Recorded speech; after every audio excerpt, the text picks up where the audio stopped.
সাহাবারা সব সময় কবরের ভয়ে ভারাক্রান্ত চিন্তিত হয়ে থাকবে। কেন এই কথাটা বললাম? বিশ্ব নবীজি যেদিন হজ্জাতুল বিদায়ের হজ থেকে নবী যেদিন বাড়ি ফিরছে, নবীর শরীরে জ্বর আসলো। নবীর শরীরে দিন দিন যেন শরীর যেন খারাপ হতে শুরু করলো। বন্ধুগণ, 1 2 3 4 5 দিন যেদিন হবে, সেদিন নবীজি বলছেন, ও সমস্ত বিবিরাকে ডাকছে। ডাকার পরে বলছেন, বিবিরা রে, আমার দিন দিন শরীর ক্লান্ত হয়ে গেল, আমার শরীর যেন শান্তি দিচ্ছে না। তোমরা বলো তো, আগামীকাল আমি কোথায় থাকবো? নবীজি জীবনের শেষে সকল স্ত্রীদেরকে ডেকে বলছে, আগামীকালকে আমি কোথায় থাকবো? আইনা আনা দাদা, আমি আগামীকাল কোথায় থাকবো? তার মানে বুঝছে আল্লাহর নবীর মনটা চাইছে যে আমি আয়েশার বাড়িতে আমি থাকবো, মন চাইছে, কিন্তু প্রকাশ্য বলতে পারছেন না। তাদের কাছ থেকে পরামর্শ বা রায়টা চাইছেন যেন আমি আল্লাহর কাছে কাঠ গড়াতে যেন আমাকে জবাব দিতে না হয়। স্ত্রীরা যদি আমাকে বলে, ইজাজত দেয়, পারমিশন দেয়, তাহলে আমি থাকবো আয়েশার বাড়িতে। সকল স্ত্রীরা বললেন, আল্লাহ রাসূল রাহমাতুল্লিল আলামিন, আপনি আয়েশার বাড়িতে থাকবেন। বন্ধুগণ, আল্লাহর নবী শরীরে এত জ্বর, মাথায় কাপড় বাঁধানো আছে, পাগড়ি বাঁধানো আছে। আল্লাহর নবীর পাশে পেয়ালাতে করে পানি রাখা আছে। আম্মা জান আয়েশা পাশে বসে আছেন, বিশ্ব নবীর মাথা আম্মা জান আয়েশার জানের উপরে রাখা আছে। বন্ধুরে, বিশ্ব নবীর মাথা আয়েশার উপরে রাখা আছে। আল্লাহর নবীর শরীরে এত জ্বর, কোন সময় হোশ, কোন সময় বেহুশ হয়ে যাচ্ছেন নবী। একবার বলুন সুবহানাল্লাহ। আজ যদি কোন একজন নামাজি মানুষ, পরিষ্কার মানুষকে বড় অসুখ হয়, বড় বেমার হয়, তাহলে আমরা লোকেরা দোকানে চকচহাড়াতে বসে আমরা কমেন্ট করি, কথা বলি, হ্যাঁ হাজি সাহেব কেন এত বড় বেমার হবে? নামাজি মানুষ কেন এত বড় বড় অসুখ হবে? অবশ্যই লোকটা কোনো পাপ করে রেখেছে, যার কারণে মানুষকে আল্লাহ চোখের সামনে এটা দেখিয়ে দিচ্ছে। এই কথাটা আমরা বলি কি বলি না? বন্ধুগণ, বিশ্ব নবীজি বলছেন, হে আমার উম্মতেরা শুনে নাও, যদি তোমার চলতে চলতে পায়ে একটা কাঁটা লেগে যায়, একটা কাঁটা যদি তোমার বিঁধে যায়, ওই কাঁটা লাগার কারণে তোমার যে কষ্টটা হলো, আল্লাহ রাব্বুল আমিন আপনার 10 খানা গুনাহকে মাফ করবেন। বলুন আলহামদুলিল্লাহ।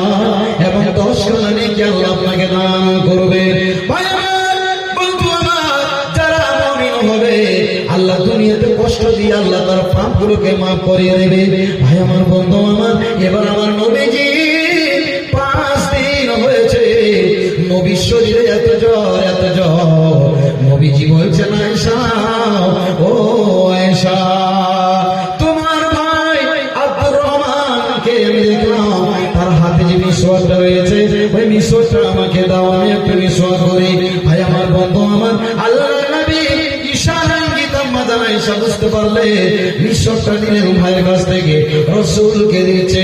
এতটুকু ক্ষমতা নাই, শক্তি নাই নবীকে যে তিনি তাতে চিবিয়ে মিসওয়াক করবে।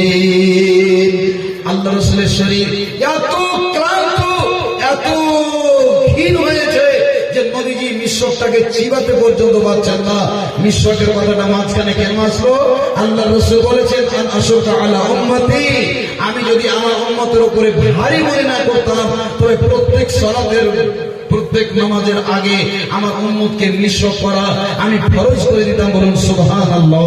আমার উম্মতেরা ব্যস্ত থাকবে কাজে, এই জন্য আমি এটাকে ফরজ করলাম না, এটা হচ্ছে সুন্নাত। বন্ধুগণ, আজ আপনি ফজরের টাইমে নামাজ পড়তে যাবেন, ওযুখানাতে যাবেন, তার আগে বিছানা থেকে উঠে গুল নিয়ে আপনি গুল দাঁতে ঘষে তারপরে ওযুখানাতে ওযু করে আপনি নামাজ পড়তে যাচ্ছেন, হারাম জিনিস মুখে দিয়ে আপনি আল্লাহর ঘরে যাচ্ছেন, ইবাদতটা কবুল হবে? জি না। গুল হালাল না হারাম? বলছে বলে মাকরু। এখনকার লোক বড় বড় ফতোয়া দিতে শিখে নিয়েছে, মাকরু বলছে, মাকরু। আরে মাকরু বলতে কোনো জিনিস নেই, একটা হালাল একটা হারাম, বাস, আর কিছু নেই। বন্ধুগণ, আল্লাহর নবী বিশ্ব নবী আম্মা জান আয়েশাকে বলছেন, আয়েশা, ইশারা করছেন, ইঙ্গিত করেছেন, আয়েশা রে, এই মিশ্রকটাকে আমার জন্য তুমি চিবিয়ে নরম করে দাও।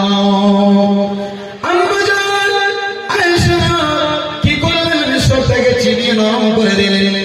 দেওয়ার পরে নবীকে দিলেন, মিশ্র করলেন। বন্ধু আমার, তবে আয়েশা এই জন্য বলেছিলেন যে আমার মতো সম্মানিতা আর আমার মতো খুশনসিব আলী কে কোন বিবি আছে? বিশ্ব নবীজি যেদিন দুনিয়া ছেড়ে চলে যাবে, সেদিন নবীর থুথু এবং আমার থুথু দুই জায়গায়, দুইজনের থুথু এক জায়গায় আল্লাহ করে দিয়েছে।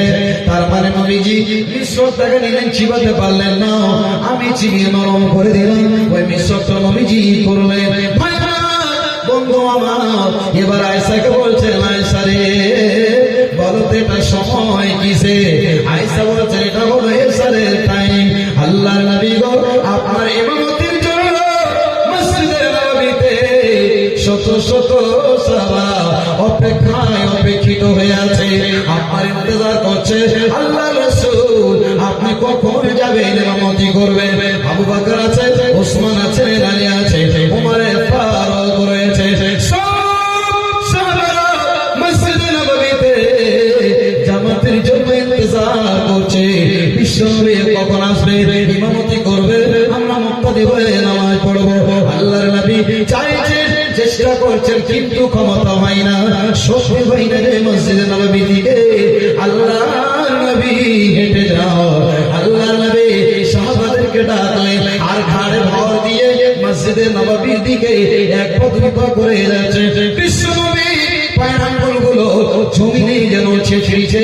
আর যেতে যেতে মসজিদে নববীর কাছে গেলে, যাওয়ার পর বলছেন, আয়েশা, একবার মসজিদে নববী তুমি ওই জানালার কাপড়টাকে সরিয়ে দাও, পর্দাটা সরাও তো, আমি মসজিদে নববী দৃশ্যটা দেখি। ভাই আমার, বন্ধু আমার, আল্লাহ নবী বিশ্ব নবী জনাবে মুহাম্মদ রাসূলুল্লাহ সাল্লাল্লাহু আলাইহি ওয়াসাল্লাম কাঁদলেন, তার চোখ দিয়ে পানি ঝরঝর করে বেরিয়ে আসলো। সাহাবারা জিজ্ঞাসা করলেন, ইয়া রাসূলুল্লাহ, আপনি কেন কাঁদছেন? আপনার কাঁদার কারণটা আমরা বুঝতে পারলাম না।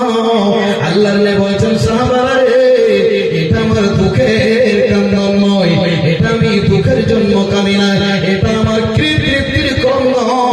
এই মসজিদে নববীতে দৃশ্য দেখে আমার চোখের পানি আমি থামতে পারলাম না। কেন? এই সালাতের জন্য, এই নামাজের জন্য আমি তাইফে গিয়েছিলাম, লোকের কাছে নামাজের কথা বলতে গিয়েছিলাম। ওই তাইফের ময়দানে কাফেররা আমাকে মারতে মারতে আমার শরীর থেকে তত্তর করে তাজা রক্ত তাইফের মাটিতে জড়াতে হয়েছে। এই জন্য আজকে মসজিদে নববী দৃশ্যটা দেখে আমি আর সহ্য করতে পারলাম না, আমি চোখের পানি থামতে পারলাম না। আমি এটা মনে করছি, আল্লাহ কিয়ামত পর্যন্ত এইরকম যত আমার উম্মত আসবে, সব নামাজ আদায় করতে থাকবে। এটা আমার তৃপ্তির পানি রে, এই জন্য আমার চোখ দিয়ে পানি বের হলো। ভাই আমার, বন্ধু আমার, এবার বিশ্বময় বলছেন, আয়েশা, মরু আবা বকরির ফালিউসাল্লি বিল্লাহ। আল্লাহর নবী বলছেন, ও সমস্ত লোকেরা, মসজিদে নববীর মুসল্লিরা, তোমরা আবু বকরকে বলো, তোমরা আবু বকরকে আদেশ করো, আজকে আবু বকর ইমামতি করবে।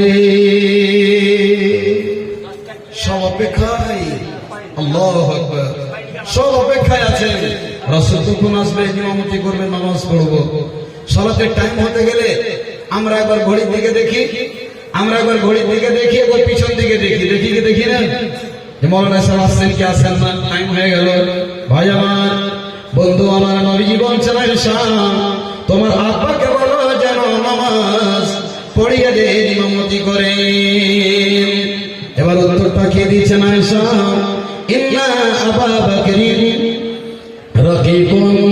হে আল্লাহ রাসূল, দয়ার নবী গো, আমার আব্বাকে আপনি কেন ইমামতি করতে বলছে? আমার আব্বা ইমামতি করতে গেলে তো তার একটা অভ্যাস রয়েছে। আমার আব্বা যখনই নামাজ পড়ে তখন সে এমন ভাবে ক্রন্দন করেন, এমন কান্নাকাটা করেন। আল্লাহর নবী বলছেন, আয়েশা, আমার জায়গাতে যদি ইমামতি করার মতো যদি আল্লাহ কাউকে পারমিশন দিয়েছেন, ক্ষমতা দিয়েছে, ইজ্জত দিয়েছেন, তবে তোমার আব্বা আবু বকর ছাড়া ওই জায়গাতে কেউ দাঁড়াবার হক রাখে না। ওমর দাঁড়াতে পারে না, আলী দাঁড়াতে পারবে না, উসমান দাঁড়াতে পারবে না। আল্লাহর নবীকে বলছেন, রাসূলুল্লাহ আমার আব্বাকে ইমামতি করতে দিয়েন না। কেন যে কোরআন তেলাওয়াত করতে গেলে শুধু কাঁদে, আর কান্নার জন্য তার কথাগুলোকে, কোরআনের আয়াতগুলোকে মুসল্লিরা বুঝতে পারে না। আল্লাহ নবী বলেন, আয়েশা তোমার আব্বাকে ইমামতি করতে বলো। সাহাবারা যেন ক্লান্ত হয়ে গেলে, আল্লাহ রাব্বুল আলামিন আজ থেকে আর হয়তো মনে করি বিশ্ব নবীর পিছনে নামাজ পড়া থেকে আজকে তারিখ থেকে মাহরুম হয়ে গেল। সকল সাহাবাদের চোখে ছলছলে রাখিতে সাহাবারা কান্না করছে, আল্লাহ আজ মসজিদে নববীতে রাসূলের পিছন থেকে আমরা আর নামাজ পড়ার সুযোগ পাবো না। এবার হযরতে আবু বকর নামাজে দাঁড়ালে সূরাগুলো যখন তেলাওয়াত শুরু করেছে, আল্লাহর নবী বলেছেন গালাবাহুল বুকা। যখন কোরআন তেলাওয়াত করেছে আবু বকর আয়াত কি পড়বে, শুধু কান্নার কান্না, শুধু কান্নার কান্না। বন্ধুগণ, আজ আমরা এত শক্ত দিলের মানুষ, জীবনে একটা ফোঁটা চোখের পানি কোনদিন ফেলতে পারলাম না। তারা জান্নাতি, তবু এত ব্যস্ত, এত ব্যাকুল। বন্ধুগণ, জীবনে একবার কাঁদুন, চোখের পানি ফেলেন, আল্লাহ মাফ করে দেবেন। ভাই আমার, আব্দুর রহমান বিন আওফ রাদিয়াল্লাহু তাআলা আনহু জলিলুল কদর সাহাবী, এত সম্মানিত সাহাবী। নবীজি 10 জন সাহাবার নাম মুখে বলে দিয়েছে উচ্চারণ করে, তার মধ্যে একজন হলেন হযরতে আব্দুর রহমান বিন আওফ রাদিয়াল্লাহু তাআলা আনহু। বলুন সুবহানাল্লাহ। এত দামি সাহাবী, তার কাছে একদিন ইফতারির সামান নিয়ে চলছে। ও কেবি তোয়ান ওয়াকানা সাইমান, ইফতারির জন্য সামান আনা হচ্ছে। হযরত আব্দুর রহমান বিন আওফ রাদিয়াল্লাহু তাআলা আনহু ইফতারির সামান দেখে, খাবেন কি, ইফতারি করবেন কি, চোখ দিয়ে ঝরঝর করে পানি ঝরছে। জিজ্ঞাসা করা হলো, আব্দুর রহমান বিন আওফ আপনি কেন কাঁদছেন? তিনি একটা ইতিহাস শোনালেন। তিনি ইতিহাস শোনাচ্ছেন, কেন আমার চোখ দিয়ে পানি ঝরলো। মুসআব বিন উমাইর একজন নওজওয়ান উহুদের ময়দানে শহীদ হয়ে যাচ্ছেন। আল্লাহু আকবার, ইসলাম কবুল করলেন, যার কারণে বাড়ি থেকে ধাক্কা দিয়ে তাকে বের করে দেওয়া হয়েছিল। যেই ছেলেটা একটা পোশাক একবার শরীরে চড়ালে দ্বিতীয়বার লাগাতো না, দ্বিতীয়বার পরিধান করতো না, দামি দামি সুগন্ধি আতর সেন্ট ব্যবহার করত, সেই মুসআব বিন উমাইর উহুদের ময়দানে শহীদ হচ্ছেন। আল্লাহু আকবার। সেই ইতিহাস আব্দুর রহমান বিন আওফের চোখ দিয়ে পানি ঝরঝর করে ঝরছে। খাদিম জিজ্ঞাসা করলেন, আব্দুর রহমান বিন আওফ আপনি কেন কাঁদছেন? তিনি বলছেন, শোনো, ওয়াহুয়া খায়রুম মিন্নি, আমার চাইতে অতি উত্তম সম্মানিত মুসআব বিন উমাইর। জিজ্ঞাসা করলেন, কেন?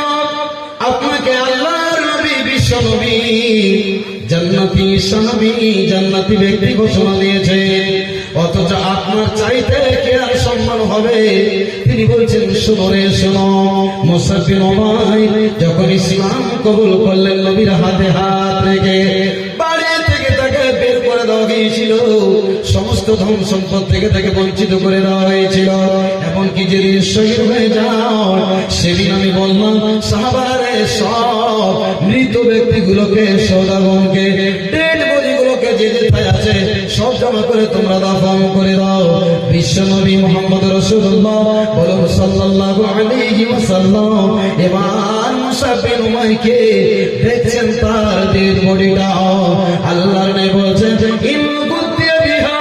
আল্লাহর নবী বলছে যে সকল সাহাবাদের শরীরে ভালো ভালো কাপড় রয়েছে, আর ওই কাপড়গুলো দিয়ে তাদেরকে কাফন দিয়ে মাটি দেওয়া হচ্ছে।